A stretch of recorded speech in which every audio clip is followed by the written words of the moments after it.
Welcome to Big Blend Radio's Travel with Terri podcast, featuring Terri Guthrie, a Dallas, Texas-based travel journalist who loves to talk about luxury family vacations, regional food and culture, national parks, historic attractions, and so much more. Welcome, everyone. So excited today because we're doing part one of a two-part series of Travel with Terri, where she went to Quebec City. She's gonna fix me on how to pronounce this. I think once you get to a destination, you get to learn how to pronounce things better.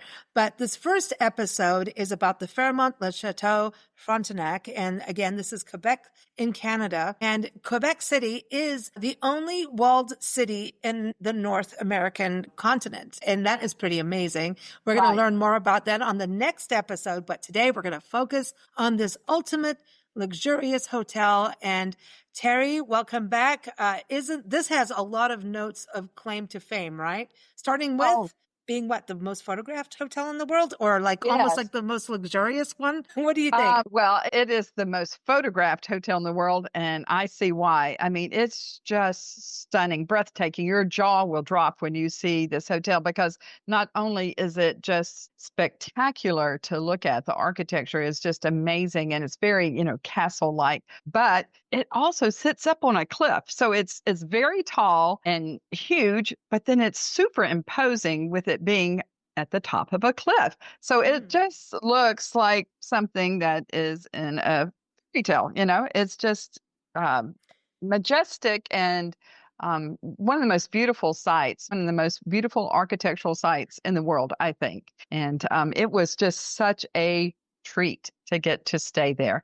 I love the Fairmont Chateau Frontenac. Wow. So this is actually named after a governor of New France, right? Because Quebec is like a French city. Yes, it's very French. It is the most French area in the world outside of France. So, yeah, I mean, they called this area the New France, and the Epic Hotel is named after Louis Frontenac, and he was the governor of the New France and quite the defender of Quebec. So as you enter the lobby of the hotel, you will note that there is a huge portrait of him that stands in a very prominent place.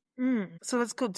Do they give you the history of the hotel when you're there? I know it's luxurious. We can get into the rooms and the food and everything, because I know it's got dining in there. And there's an article linked in the episode notes that you can see photos and everything as well. But I've stayed in some really historic, luxurious hotels like La Fonda in Santa Fe, and they would take us on tours. And it was like, I had no idea. Like, when these kinds of hotels come into a city, and this seems historic to me, being a UNESCO World Heritage Site, right? That you want to learn more about the hotel other than spending the night. Of course, yes. Well, that's the cool thing about it, is that you actually don't have to be a guest to go there and to learn about it, because they do have daily tours there, and it's so much fun to delve deep. Everybody might know a few little bits and pieces about this legendary hotel, but to have a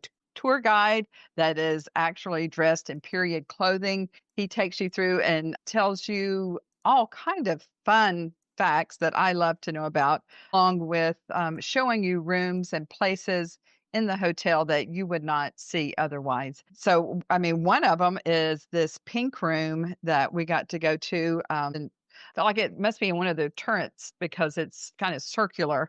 And this was the meeting site for some of our world leaders back in 1943. This was at the height of the Second World War, where Allied leaders, President Franklin Roosevelt and Sir Winston Churchill, and Canada's Prime Minister then, William Mackenzie King, they met there at the chateau for a conference. And the whole purpose of this meeting was to plan the invasion of Normandy. Wow. Yeah. So, really important World War II military conference in history there. And that's just just the tip of the iceberg, really. There's just so many celebrities and dignitaries that have stayed there throughout the years. It's really impressive. And to even when you're walking through the halls, to think of, all these different people that have stayed there. A fun note is that there are three very famous suites there. One is the Churchill Suite, the Roosevelt Suite, and then the Quebec's unofficial queen, Celine Dion, who is from Quebec. She has her own heritage suite there. So those are fun that they have really made that special for some of their legendary guests. Another thing I was going to tell you is a lot of fun is that Alfred Hitchcock back in the day, not only has he stayed there, but he filmed there. That was the filming location for the final scene of his movie Confess. That was back in 1953. So this is interesting because I know even, English royalty came there, right? And stopped by so it's got a nickname, the castle? Right, right. Well, it looks like a castle, and the locals refer to it as the castle. But I mean, it has had real royalty there throughout the years. Queen Elizabeth was there, and her dad, King George. So just so many people have stayed there that are dignitaries and celebrities and continue to do so. The list is very long. And, I mean, they want the same thing that we do. It's just a magical place to stay. It looks so European to me. It reminds me of just I remember being in Guernsey in the Channel Islands in England, and just the cobble streets and just the way the buildings were, this European, like medieval, but charming medieval, because there was some not so great things about the medieval times, right? But there's this amazing charm as well. And it reminds me of that, like castle, like. Yeah. Just, I mean, it just has all the ingredients for like a fairy tale fortress castle. It is. Did you want to play Rapunzel? Yeah. I mean, you've got long hair. Yeah, I with those turrets, yeah, that would have been. They have so many of those. I think they have 2,000 windows. I remember that from my 2,000 windows, and there's so many different areas, little nooks and crannies, and different buildings within it. I don't know how to explain it, but they've done so many different big renovations throughout the years, with the last one being in 2011. Everything is very state of the art now without losing any of its charm. But it's very much a European style hotel, and just a stunning example of something called the Chateau-esque architecture. And so it's inspired by like the grand French Renaissance castles, like in the Loire Valley of France. And it really does look like something out of a storybook, with its deeply pitched copper roofs and ornate gables, dormer windows, and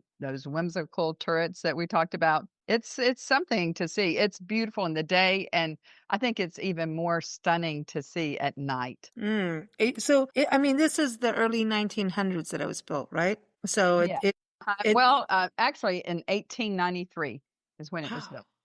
Yeah, so it's over 130 years old. Yeah. So this is a historic luxury stay. That's probably how it ended up on the UNESCO World Heritage Site, also because of the World War II part of it, right? I would think so. Yes. Just, that's got to be one of the biggest conferences in the world of all time, type of thing. Wow. So, yeah, it is full of history for sure, but it's so warm and welcoming, even though, of course, it's very, very elegant. I guess it's the people, it's the staff that run it, that just make you feel welcome from the moment that you walk in. Of course, have the ornate chandeliers and the rich woodwork and the hand painted ceilings, but the staff, they're just really friendly. They're very, very professional, but so friendly and helpful, and they just make you feel so at home, in this stunning piece of history. That's an interesting thing that you're saying, because this is such heritage, right? I know that it's part of the Canadian Pacific Railways. You think about the Harvey houses across the Southwest in the U.S. That the Harvey House girls and these hotels that were set up because of the railroads. So the railroads did a bunch, and that happened in Canada too. But it's interesting because here's this really luxurious hotel, and a lot of times, some people are, may have the money for it, but are not like, I don't know if I should set foot. You know what I mean? It's like, am I going to be welcomed? Well, and that's the nice thing about, being online. You can find specials all the time, and a lot of times maybe staying somewhere that you would not expect to get to stay. So never count it out. Yeah, this was actually one of the first of Canada's Grand Railway hotels. They're all across the entire country of Canada, and they're just fantastic. I feel like that the Canadian Pacific Railway's vision of building these luxury hotels really rival Europe's finest. They Wow. could not be more beautiful, and it kind of set the tone for a whole generation of Grand Railway hotels across Canada. We talked about Calgary on one of our podcasts recently, Mm. and the Fairmont Palliser, which is where I stayed in Calgary. That's another railway hotel as well. There Oh, so many of those Fairmont hotels that are magnificent. Most of them all are railway hotels. okay. So the Fairmont is that name, right? So I know in your article you talk about like the beauty of it, right? Obviously, but you're also overlooking the St. Lawrence River. So while you're there, you can look out your window, see a river, but you're also like seeing the city. So here you're in Right. this walled city, which is unusual for, North America, but it's very European. I know Quebec is European, very French. I don't know if I'd make it through there, with my lack of French speaking, but as Oh, far you as I've heard is everyone's nice. We'll deal Yes, with and then you. most like everyone pretty much speaks English as well. And Okay, things good. are also the signage and the menus and all that. They're in French and they're also in English. But yeah, our room, I loved the view from our room. We overlook the St. Lawrence River, and that's fun. That's a huge river and it's very busy. Ships and, like the cargo ships and also, a lot of cruise ships and stuff, but also just overlooking the city's old world rooftops, just sprawling beneath the cliff. You have a bird's eye view up there because you're on a cliff, as I said. And I love that. And of course, the rooms, you just have the plush bedding and very attentive to service. Our experience was just exceptional. But there is another kind of, if you want to step up a level from that, you can do something that's called Fairmont Gold. And that's not only in this hotel, but like in all the Fairmonts, they have a Fairmont Gold level. And this is to elevate your experience. And we got to just indulge in unparalleled luxury when we made it This is to. where you're happy. This has already Yes. started because I read in your article that there's an all-day honor bar. Yes. Yeah. It's a very exclusive area. It's like a boutique hotel or like a hotel within a hotel experience. And I know I got to see this as well at the Fairmont Palliser in Calgary. So it's really designed for discerning guests and includes like a dedicated concierge, spacious private lounge access with, of course, the spectacular views. And there's also that all day honor bar, which was so nice. Complimentary breakfast, afternoon hors d'oeuvres, and evening desserts. I just hung out there one morning, just enjoying my coffee, the views, and just, working on some work stuff. But it's just the ultimate way to savor the magic of the Frontenac. I loved it. It's like a little secret world that's tucked within the castle walls. I like that. So that's what makes part of that fairy tale is the turrets and the castle walls and just being on a cliff, right? Basically, is the city is almost on a cliff, I'd say. Oh yeah. Uh-huh. Well, this particular cliff area is called Cape Diamond. And yeah, I mean, it is a legit cliff. That's cool. Yeah, I mean, yeah, you can do some walking and get a lot of good exercise around there. Well, that's good. That's good. So let's talk a little bit. Let me go back to the Fairmont Gold because you get other things like breakfast is included, Yeah. desserts in the night. So there's food and wine involved in this, like with that. And then Right. you also have restaurants. So this is a whole experience. Right. You have just so many dining options, and of course, we took full advantage of the Fairmont Gold. We loved that, and it's just beautiful and very warm. And they had excellent service there, and excellent food and wine and drinks. But also, we got to try some of their signature restaurants there because they are known for a couple of their restaurants there, which are named after the founder of Quebec. That's Mm. Samuel Champlain, not champagne, but Champlain. And so one of their restaurants is called Bistro Sam, and the other one is simply just Champlain. And so at Bistro Sam, it's beautiful. It's a little bit more casual than the other, but it's very beautiful. They have that interior dining area with a very nice bar there. But then they have something they call a sunroom, and it's almost like a glass room. And of course, you're overlooking the St. Lawrence River. And we were lucky enough to get a fantastic table with a most beautiful view. I remember at night it was so pretty watching the sunset and going from day to twilight to evening. And of course, all those time periods, it was just magical, so pretty. And then just, we just had coffee there one day. That's it's an open concept kitchen, and they have their own innovative mixology. But I really enjoyed Bistro Sam. But then, of course, across the way there is the other restaurant that I mentioned called Champlain. And it's kind of like the star of the show there because it has been included on the 2025 Michelin recommended restaurant list. And so they really embrace the charm, the historical charm, but with this fantastic French food. I mean, this is a dining destination in its own. And Mm. it has a very, very impressive list of wines. And I think they might have the most wine I've ever seen in any restaurant. It's floor to ceiling for, I don't even know how long to tell you. It's like on either side of this walkway when you walk into the restaurant. And I don't know, I feel like it just went on forever. It sounds like I Yes. need to go. And it had sliding ladders where you could get to the top to have easy access to the top wine. So that was just beautiful in itself to see. And I've just never, I mean, next to maybe a wine store, I've just never seen anything like it. But between the two restaurants is their award-winning luxury bar called 1608, which of course is a nod to the year Quebec was founded. So you've got Sam Champlain 1608. And this is called like a destination bar because it's so pretty. This whole little area of the chateau was once a library. So they have really carried out a strong library theme here, which cool. I think is so clever. They have to have library wines. I know they do. Oh, I'm sure. I'm sure. Yes. And they have their menus because they have like appetizers, and charcuterie boards and things like that. But the menus are even inside library books. I thought that was so clever. And they Cool. really kind of showcases here with this circular brass bar with a marble counter. And it's just a very glamorous centerpiece and handcrafted chandelier. We loved it. It has very much a timeless elegance look, and it's right between the two restaurants. At 1608, it's the art of mixology in all its glory. Books. Some of the most beautiful, beautiful cocktails there, and have just a wine list that would make any wine guru drool.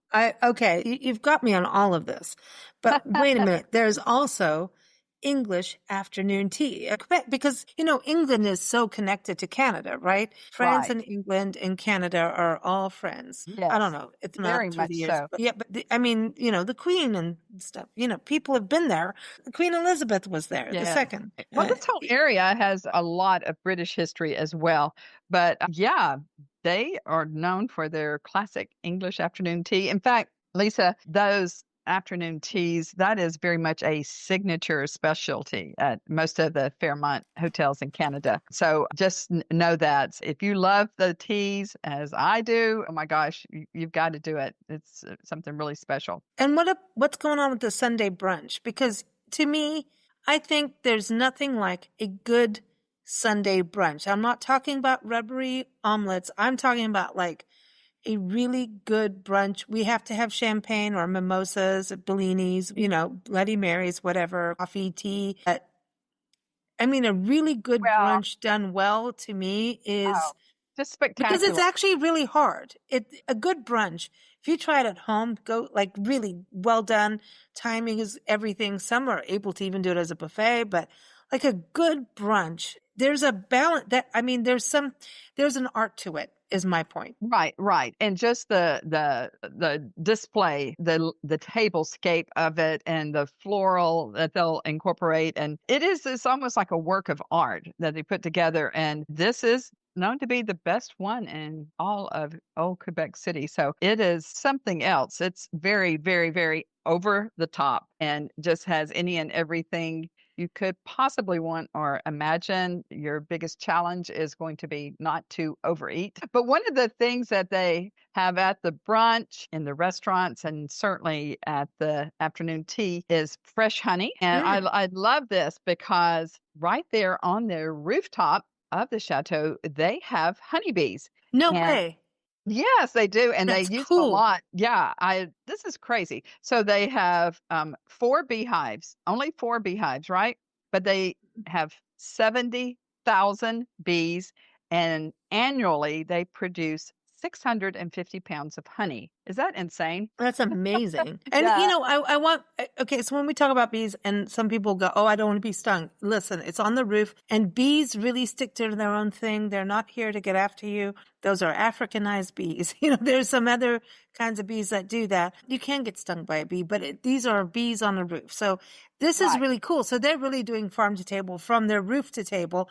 Do you think the chefs like go to farmers market? I mean, if it's Michelin, they're doing like fresh Oh, yeah. Well, food. up on the rooftop two area, they have their own herb garden and I think a little I thought vegetable so. garden. So all that kind of stuff. But this is so cool. At the tea, they actually bring out the bee. Oh gosh, I forgot what it's called. The whole The honey or the pollen? The honey. bees? Yeah, but they scrape the honey straight off Oh, of yeah. beeswax. Yeah, I had never seen anything like that before. Now I was thinking, my goodness, it's just not any fresher It's than from the this. comb. They're like actually getting it out of the The comb for comb, you? yes, thank you. Yes, Really? I could not think of that word. Wow, Yeah, I have they are not seen. scraping it Okay. straight from the comb, like onto your plate or, any. Wow.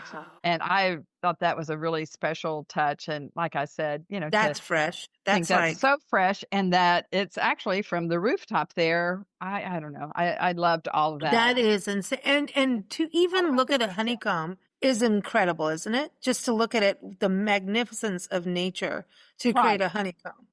It's mind blowing, yes. But that just is, just one of those many, many special details that they have at the chateau. What is I know you talk about the views and I have to just go back on the honey. So like I'm into honey and we've stayed on farm stays and we've done a lot on that. And the only time I've had any honey served exactly like you're talking about was when I was a little girl in Kenya on a safari and we had a Maasai guide taking us around and he went up a tree and harvested wild honey. And now we're talking about Africanized bees because they're in Africa, right? He went up there and he smoked them out, which means they're not getting killed. He's just getting them a little stoned. They go to sleep for a little bit. And he brought out this well, maybe it's really big because I was a kid, little, but it was massive, this huge piece. And we have photos of it. It is a huge piece of comb, like you wouldn't believe. Like if you open your hands wide and like put a big circle, like if you're holding the moon or something, that's how big this thing is. Wow. I'm not kidding. So I might be exaggerated, like I said, because I was a little girl, and he scraped it off right there, and we tasted the honey right there. Well, for that, and we were sitting in a river. We were just sitting. To try this honey like that, they actually sell it in their gift shop as well. See, but this is like that freshness that you can get. Yeah. And they say, I mean, the whole thing is about local honey helps you. It's, good for your allergies, your immune system, and all kinds of good things. But that's really amazing that they have it. That's definitely unique. I know that some restaurants have, a mini farm or something, but it's way off in the distance. The fact that they're doing it that close to home and garden, that's amazing. But what are the rooms like? I mean, did you bounce on the bed? No, I didn't. That's I have done that before, but I didn't do it there. The rooms are just beautiful. I love that it has a chase lounge right by the window. That was lovely, but I loved the colors. I think like they're very kind of soothing. And I remember when we would go back to our room, it was just always just this feeling of relaxation that comes over you. But the bedding is very lush and luxurious. And I don't know. We had a little bit of everything in there. In fact, we even had a little basket with some honey and some little crackers and things just for a snack that they had as a little welcome basket. So that was nice. Very cool. So you had an awesome time, and we're going to get to hear more about Quebec City next week. So everyone stay tuned for that. Right now we've got the link in the episode notes to Terri's article about it. You can see some photos, and you may want to plan a trip just to even go to the hotel. I mean, that's, so the hotel is its own destination, really. It really is. That's what I was going to say. I mean, everything about this historic hotel was fabulous, inspiring, just unforgettable. The Chateau Frontenac is a destination in its own right. Absolutely, 100%. Awesome. Well, everyone check out the hotel information in the episode notes. We've had the link to the hotel as well there, so check it all out. Thank you so much, Terri. Always fun chatting with you. So we're here every first Tuesday at 9 a.m. Central Time here in the United States. So check us out, and you can listen anytime. So thanks so much, Terri. Thank you, Lisa. Thank you. This was a fun journey, and I appreciate you letting me get to share it. Well, we can't wait for part 2. We want to hear more about Quebec. Yes. It's just so fascinating. I can't wait. Thank you, ma'am. Thanks for joining us here on Big Blend Radio's Travel with Terri podcast. You can follow Terri's adventures at travelwithterri.net, and that's Terri with an I, not a Y. Follow us here at bigblendradio.com. Happy travels!